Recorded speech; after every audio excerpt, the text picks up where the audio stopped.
trouxe a sua Bíblia, abra no Evangelho de João, por favor. Evangelho de João, capítulo de número 9. Hoje nós estamos no segundo culto já de Santa Ceia. Amém, meus irmãos? Evangelho de João, capítulo 9. Nós vamos ler o versículo 1 até o versículo 4 e depois o versículo 7. Amém, meus irmãos? O Evangelho de João, ele é um evangelho singular. Por quê, pastor? Porque o Evangelho de Marcos foi escrito primeiro, o Evangelho de Mateus e de Lucas se basearam no Evangelho de Marcos, mas o Evangelho de João não. Por isso ele tem essa singularidade. O Evangelho de João, ele foi escrito para a igreja. Por quê, pastor? Porque é um evangelho que resgata o poderio da igreja quando ela está ligada em Deus, porque esse é o objetivo. O poderio do corpo de Cristo. Então o Evangelho de João, ele tem esse imediatismo do poder de Deus, tá? O que difere dos outros três evangelhos. Escrito para a igreja, e ele tem esse símbolo aqui, ó, do batismo no Espírito Santo, do poder. Todos acharam? Capítulo 9, versículo 1 ao 4 e o versículo 7. Diz assim a minha tradução: caminhando Jesus, viu um homem cego de nascença. E os seus discípulos perguntaram: mestre, quem pecou, este ou seus pais, para que nascesse cego? Respondeu-lhe Jesus: nem ele pecou, nem os seus pais, mas foi para que se manifestasse nele as obras de Deus. E é necessário que façamos as obras daquele que me enviou, enquanto é dia, a noite vem, quando ninguém pode trabalhar. Versículo 7. Dizendo-lhe: vai, lava-te no tanque de Siloé, que quer dizer enviado. Ele foi, lavou-se e voltou vendo. Amém? Você pode deixar marcado, você pode ler todo o texto na sua casa. Eu queria que você assentasse, por favor. Então, é um tanto curioso que o cego, ele foi curado por Jesus, ele voltou vendo e as pessoas não o reconheceram ali. E eu tenho alguns pontos, eu vou ter que falar rapidamente hoje, a pedidos, mas eu tenho 10 pontos para passar para você rapidamente sobre o que me chamou a atenção nesse texto. Primeiro, presta bem atenção. Primeiro ponto que me chama a atenção: Jesus passa. Jesus passou por ali. Entenda, o tom aqui é muito simples, mas a verdade entrelaçada é o que impressiona. Jesus passou. E quando Jesus passa, há uma expectativa nisso. E a expectativa é que, de alguma forma, ele realize o que eu planejei. Ou ele realize o que eu imagino que é correto. Eu planejei algo na minha vida. Eu esperei Jesus. E quando ele passou, eu quero que ele realize o que eu quero. O que eu imagino que seja.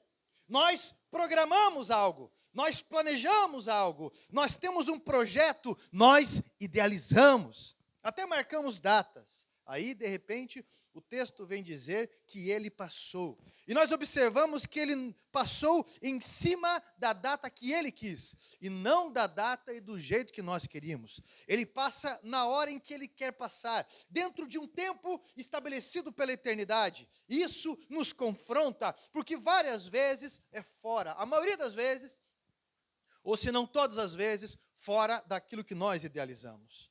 Mas o que me conforta é a fidelidade dele, porque ele passa. O que me deixa tranquilo é que ele passa. De repente você acha que está velho, Abraão, para que haja algo novo na tua vida, mas de repente ele vem quando você está com 100 anos. Ele passa. E Abraão é pai de Isaac. E Sara é mãe de Isaac. Talvez você acha que é muito cedo ainda para encarar um gigante, mas para ele não, de repente ele passa. E o momento do gigante, Davi, chegou para você. No meio da rua, talvez, depois de 12 anos, que você está sofrendo de um fluxo de sangue, pedindo esmola, doente.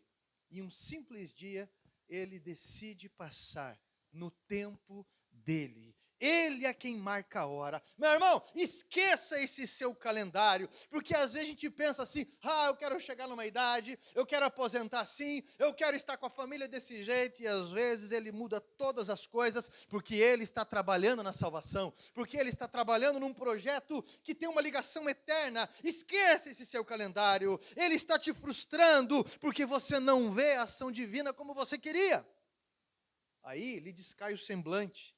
E se você quiser caminhar feliz, terá que entender que Ele é fiel e Ele vai passar no tempo dele. E as ações dele nunca são para piorar. A gente não entende o momento. Geralmente é desarrumado para arrumar. Quando você vai arrumar alguma coisa na tua casa, uma estante, ou seja o que for, primeiro você desarruma para daí arrumar. E por várias vezes o Senhor tem que fazer isso nas nossas vidas. Vai ter que sair daqui com essa verdade carimbada dentro de você. Esse princípio registrado nos seus passos. O meu Deus, o nosso Deus, Ele vai passar. Mas eu não sei quando, eu não sei de que forma, mas Ele vai passar. Segundo ponto, e Ele só não passou, a Bíblia diz ali. Como a Bíblia diz que Ele viu. Saber que Ele me vê é muito bom. Saber que Ele me enxergou é muito bom.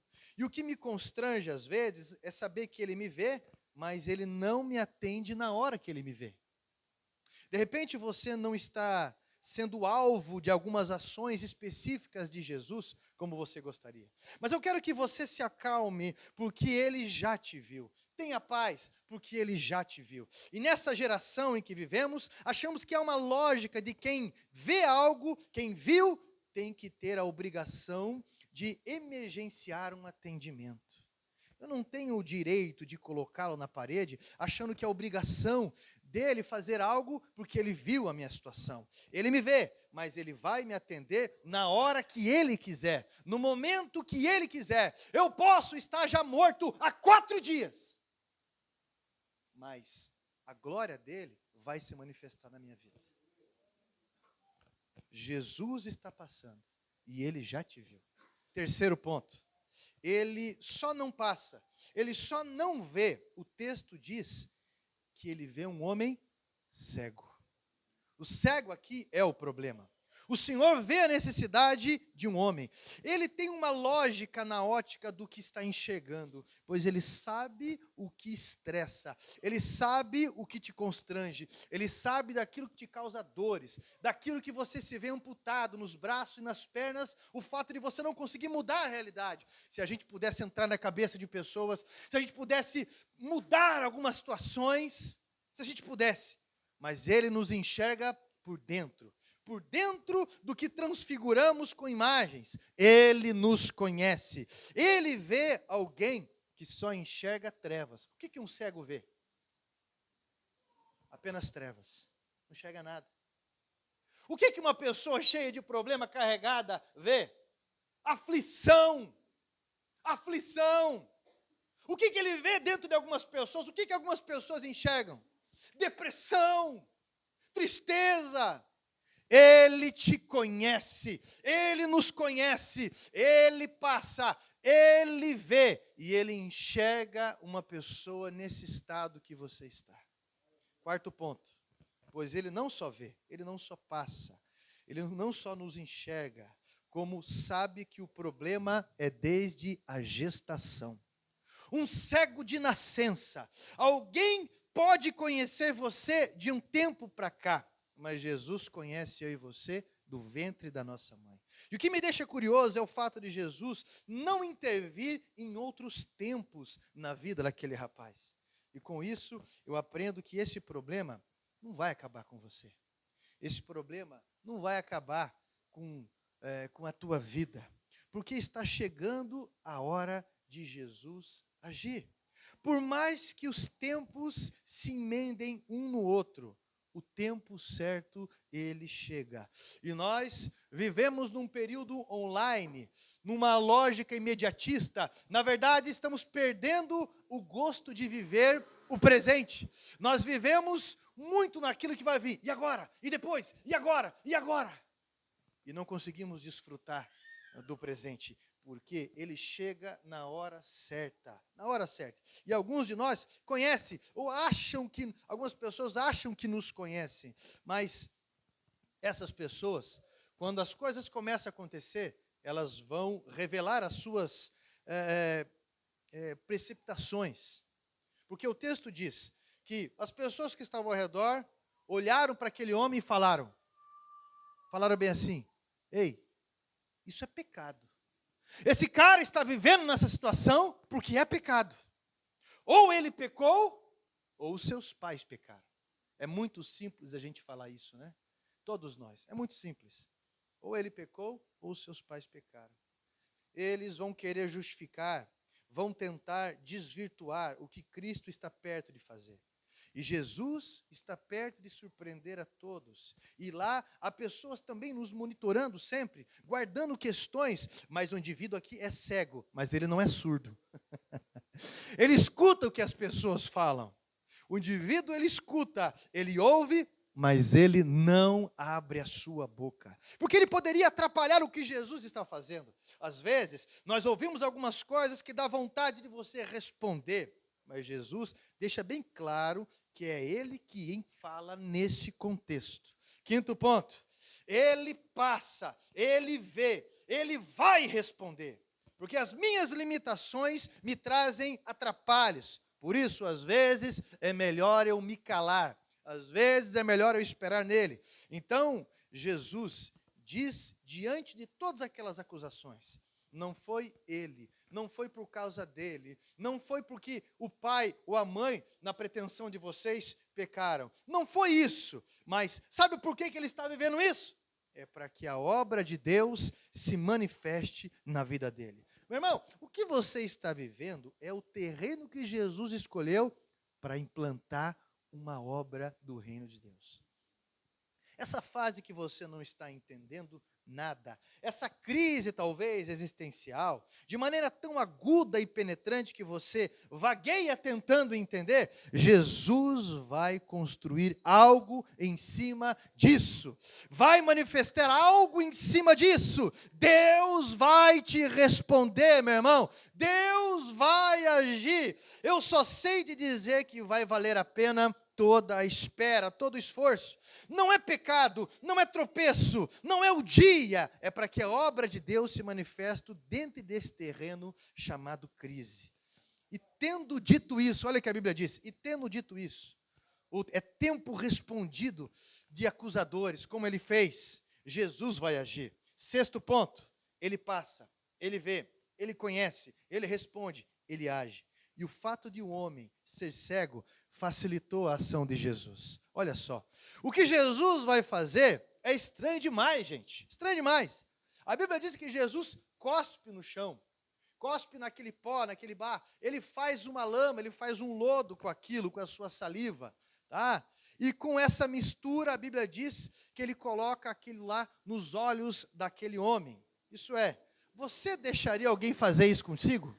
Há lógica nisso? Se você enxergasse, eu não sei qual que era o cheiro daquilo, não sei. Mas eu já vi até um pastor brincando uma vez, quando ele pregou uma mensagem assim, ele falou, tem alguém com dor de garganta aqui?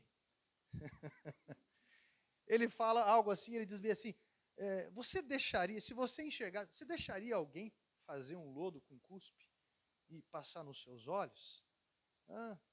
Mas eu digo a você que eu não vejo ele.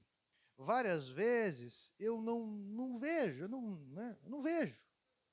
Eu já tive uma visão, mas 90% das vezes eu não vejo. Mas ele está fazendo. Ele está agindo, por meios, às vezes, estranhos até. Eu sinto, eu o ouço, eu posso não o ver, mas eu sei que ele está fazendo. Isso gera uma expectativa dentro de mim para eu viver o hoje, para eu acreditar o hoje. E isso, através dessa ligação chamada fé, me dá curas, me dá o que eu preciso para hoje. Eu não entendo a forma, nem o porquê que ele está fazendo isso. Algo estranho, um lodo. O que ele está fazendo é estranho, é questionável, mas o final disso, Deus vai surpreender o seu coração, a sua casa, os que estão ao seu redor. Sétimo ponto. E ainda terá um processo, porque ele vai dizer ao cego. Ele ata aquele lodo e depois ele fala para o cego, vai se lavar. Mas o cara é cego. vai se lavar. Mas Jesus, o cara é cego. E o que tem com o cara é cego? Como é que ele vai lá se lavar no tanque de Siloé, se ele não vê, se ele não enxerga? Como é que ele vai chegar em um lugar que ele não conhece? Jesus, ele não faz questão de pegar o rapaz pelo braço que é cego e levar ele até o Siloé, até o tanque. Ele também não pede para ninguém pegar o rapaz e levar o rapaz até o tanque de Siloé. Jesus só diz para aquele rapaz: levanta e vai lá. Vai lá se lavar. Como é que ele vai? 8º ponto. Ele não precisa ver para obedecer. Eu vou repetir. Ele não precisa ver para obedecer. A obediência me conduz a lugares que Jesus quer que eu vá. Um coração obediente me introduz nesses tanques que eu nunca vi na vida. Me coloca no caminho exato. E o ponto final dessa trajetória de obediência é estar dentro do local que Jesus queria que eu tivesse. Guarda isso com você. Você não precisa ver para obedecer. Você precisa obedecer para ver. Isso se chama fé. Quem obedece, a conclusão é ver. Bem-aventurados puros de coração, porque verão a Deus. Puros de coração, puros na sua intenção, porque verão a Deus. Quantas pessoas que eu conheço que resistiram firmes na fé e viram Deus no seu casamento? Quantas pessoas que eu vi na vida que permaneceram firmes na sua fé, no seu trabalho, e viram Deus lá, porque Deus honrou, Deus agiu. Quem quer ver para obedecer, se torna cego daquilo que Deus quer que ele veja. Mas quando ele decide obedecer, independente do caminho que ele acredita ser dificultoso ou não, a obediência é capaz de conduzir até o local que Jesus quer que você esteja. Quem está debaixo da obediência não cai, não trava. É bem capaz de trilhar um caminho ainda escuro. Quem está debaixo da obediência, obedecendo a Jesus, meu irmão, pode ter certeza que no final vai chegar onde Jesus quer. O que diz o Salmo? Ainda que eu passe pelo vale da sombra e da morte, eu não temerei mal algum, porque tu estás comigo. O teu bordão e o teu cajado me consola. Obediência. E ele chega. Embora o caminho por vezes seja difícil, mas ele chega pela obediência no tanque. Qual que é o nome do tanque mesmo? Tanque de Siloé, que significa enviado. E quando ele chega, a Bíblia diz que ele vai lavar os seus olhos. Esse é o centro da mensagem hoje. Esse é o centro da mensagem. Ele vai lavar os seus olhos. Eu quero fazer uma pergunta para você. A Bíblia diz que ele era cego desde o ventre da sua mãe.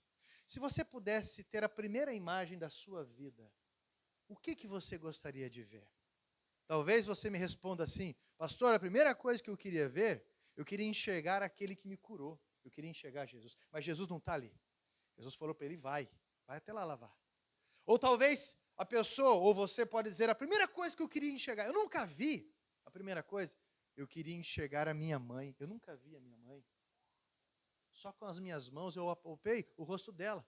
Ou talvez você me diga: a primeira coisa que eu queria olhar era o sol, era o céu. Porque muita gente fala: mas eu não posso apalpar o céu, eu queria ver uma flor, eu queria ver algo assim. Mas Jesus não está com ele, os seus pais não estão com ele. Ele está no lugar, para quem não sabe, o tanque de Siloé, uma reserva de cisterna que fizeram por períodos, por conta de guerra, por guerra sitiassem o lugar ali, eles tinham uma água subterrânea que chegava até ali para fazer eles sobreviverem nesse período de guerra. Então era um tanque. Então não tinha ali um lugar para que ele pudesse enxergar o sol, o céu também. O centro da mensagem é esse, o 9º ponto. Depois, a Bíblia diz que ele lava os seus olhos, que ele tira a sujeira do seu rosto. A primeira coisa que ele vê é o seu rosto. Quando ele tira a sujeira dos olhos, a primeira coisa que ele vê é ele próprio. Ele precisa se enxergar.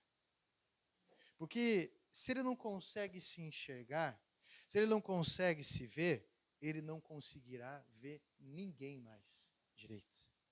E o texto diz que ele volta vendo.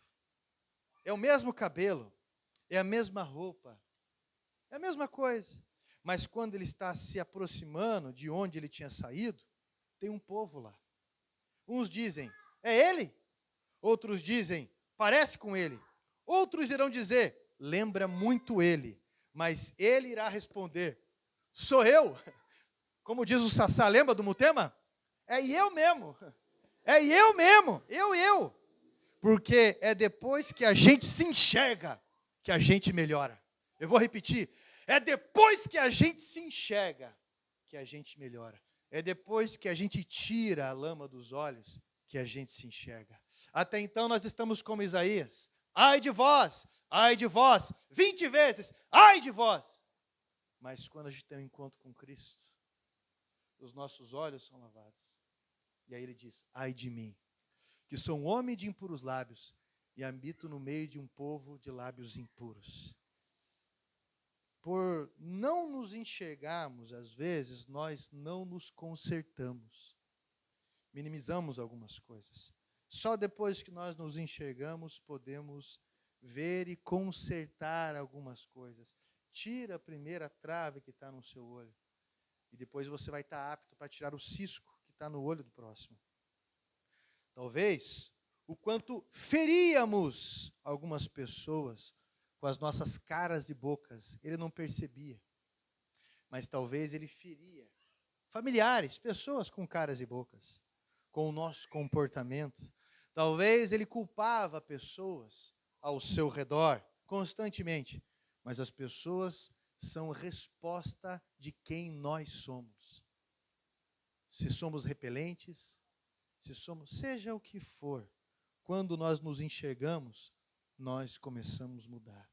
E para a glória de Deus, podemos ser uma nova pessoa. Alguns nem irão te reconhecer mais, mas não era aquele cara lá que era insuportável, aquela pessoa que era insuportável, aquela pessoa, ele ou ela, que era uma soberba, inerrável. Conhece alguém assim? O engraçado é que a gente sempre imagina uma outra pessoa, mas essa mensagem ela veio primeiro para mim. E com certeza, se você está me assistindo, ou se você está aqui no culto, você sabe que essa mensagem não é para aquela outra pessoa, é para você. E às vezes você pensa assim, mas eu faço de tudo, como diz, eu me arrebento. Mas você não se enxerga. E precisa lavar esses olhos. E ele ainda insistia para todo mundo, sou eu. Tantas pessoas que eu já escutei testemunhos, pessoas que ninguém suportava mais, vivia culpando todo mundo, e quando as coisas davam errado, nem um emprego para, nem uma igreja para, nem uma família para, acaba não tendo pessoas, nem lugar, nem ninguém. E alguém pode estar pensando, isso pastor, fala mesmo, porque fulano ou ciclana precisa escutar, mas Deus está falando com você.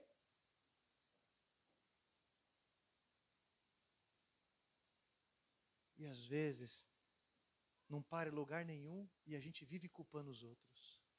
E Deus está falando para mim e para você, ei, você é o motivo de tanta agitação. Quando você mudar, as coisas vão mudar. Qual o patrão que não quer um funcionário que chega no horário? Qual o patrão não quer um funcionário que vai trazer lucro para a empresa? Qual o patrão não quer um funcionário comprometido? Vai fazer questão de valorizar um funcionário desse jeito? Qual esposa que não quer um marido que cuida em vários sentidos e que respeita a opinião da esposa? Que faz ela se ver e se sentir especial? E qual marido, marido que não vai querer ficar com uma esposa que o honra, que também o valoriza, que faz ele se sentir ou se enxergar especial por ela? Qual pessoa assim? Qual? Nós precisamos entender que quando nós mudamos, as pessoas ao nosso redor, elas mudam. E o homem insistia dizendo, sou eu. Eu assisti uma reportagem de um homem no Morro do Rio de Janeiro, que fazia parte do Comando Vermelho. Só que essa reportagem eu assisti nos anos 90 e eu guardei isso. Era um homem que foi um dos cabeças. Tinha muito dinheiro ali, ele tinha muita coisa. Ele foi preso, depois de alguns anos, ele se converteu lá dentro da cadeia, e ele saiu, e ele era uma pessoa respeitada por ser uma nova pessoa. Ele mostrou a casa dele, na reportagem, ele falou, eu tenho a minha Bíblia, uma Bíblia gasta.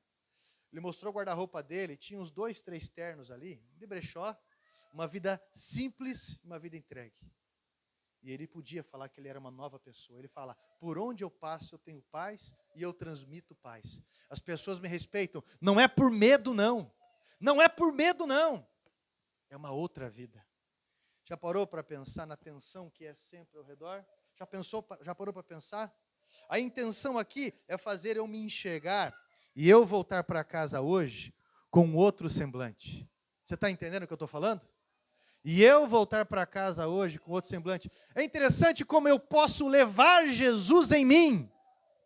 É interessante como eu quero sempre jogar a responsabilidade para alguém. Mas Jesus vive em mim. E eu quero, ei, vem aqui, fala para aquela pessoa, insiste para aquela pessoa, muda aquela pessoa, causa. Nós somos verdadeiros discipuladores da manipulação. Nós somos incríveis nisso. E a gente quer que, de alguma forma, haja um choque ali. Mas nós podemos levar Jesus em nós. Nas nossas respostas, no nosso semblante, na nossa forma de agir. É impressionante como pessoas encontram referências erradas para justificar os erros, em vez de procurar referências corretas para fazer aquilo que é correto. Independente do que você esteja vivendo, eu vou te dizer, olhe para você.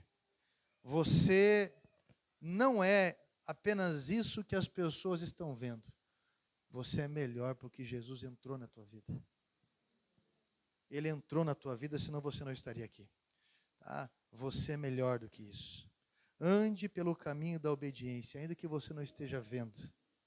Chegue nos lugares que Jesus quer que você chegue. Faça o que Ele pede. E as mudanças irão acontecer na sua vida no tempo certo. As mudanças irão acontecer no tempo certo. Amém, meus irmãos? Se coloquem em pé, por favor. Deus é bom o tempo todo. Eu quero que você coloque a mão no seu peito assim. Isso, por favor. Coloque a mão no seu peito. Eu quero que você dê uma olhada na tua vida e veja o que você conquistou com tanta arrogância assim. Não, pastor, mas veja bem, eu tenho um patrimônio. Tem um patrimônio, mas talvez está sozinha ou sozinho. Tua vida sentimental é uma desgraça. Não, pastor, olha, eu não tenho dinheiro, mas eu tenho a minha família, e daí vocês vão viver como? Ninguém presta para você. Quais são as provas reais da sua vida? Quais são os resultados da sua vida? Quais são? Jesus quer abençoar a tua vida. Ele está trabalhando na nossa salvação. E nós vamos ter que parar, porque se nós ficamos julgando uns aos outros, nós não estamos agindo como corpo. Jesus está chamando você para olhar para você, assim como Ele me convida a olhar para mim. E hoje, eu tenho certeza que Ele vai deixar bem claro para mim e para você novas atitudes. Ele vai deixar bem claro uma nova ação, novas respostas. Eu quero orar por você agora, mas você precisa ser humilde. Você precisa falar com Jesus. Você precisa falar para Deus. Você precisa pedir para Ele, para que você se enxergue, para que você enxergue as mudanças que você tem que ter. A Bíblia mesmo fala, não responda ao tolo segundo a sua estultícia, para não te tornar semelhante a ele. A Bíblia mesmo fala que a palavra branda, ela acaba com o furor. Ela mesmo diz isso. Então, meu irmão, você está muito queimado, está muito mordido. Jesus hoje quer agir na tua vida através de você mesmo. Eu vou orar por você. Se liga em Deus. E eu tenho certeza que as coisas vão começar a mudar. A tua família vai começar a mudar a partir de você. O teu ministério, o teu trabalho, as condições vão começar a mudar a partir de você. Não é a partir do teu marido, não é a partir da tua esposa, é a partir de você. Santo Deus, no nome de Jesus Cristo, Pai nosso Senhor, nós estamos ligando ao céu agora, meu Pai, esta graça, esta oração, esse pedido, ilumina a mente de cada um. ilumina o coração de cada um, para que possamos enxergar essa provocação que nós somos, essa provocação que causamos, esse meio que perturbamos e sempre estamos acusando outras pessoas, esse vitimismo que nos embala, essa injustiça que nos cega e faz nos enxergar a depressão, faz nos enxergar o abandono, faz enxergar, Pai, como se estivéssemos sozinhos. Mas o Senhor separou mais 7.000 pessoas. Oh meu Deus, tira-nos dessa caverna, meu Pai.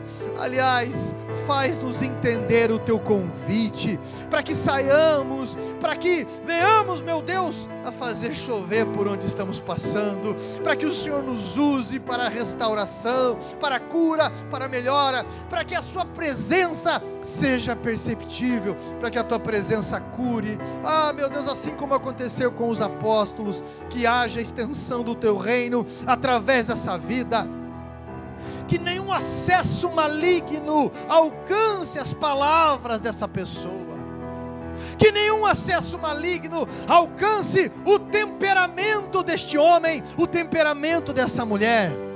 Que no nome de Jesus Cristo haja hoje um novo início sobre os passos, as palavras, as ações desse homem e dessa mulher. Que os olhos sejam lavados, que o entendimento aconteça.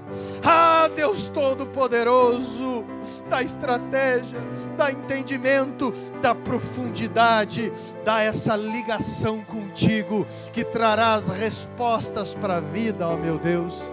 Ah, Espírito Santo de Deus, nós precisamos ser envolvidos pelo poder da mudança, por um batismo de ações.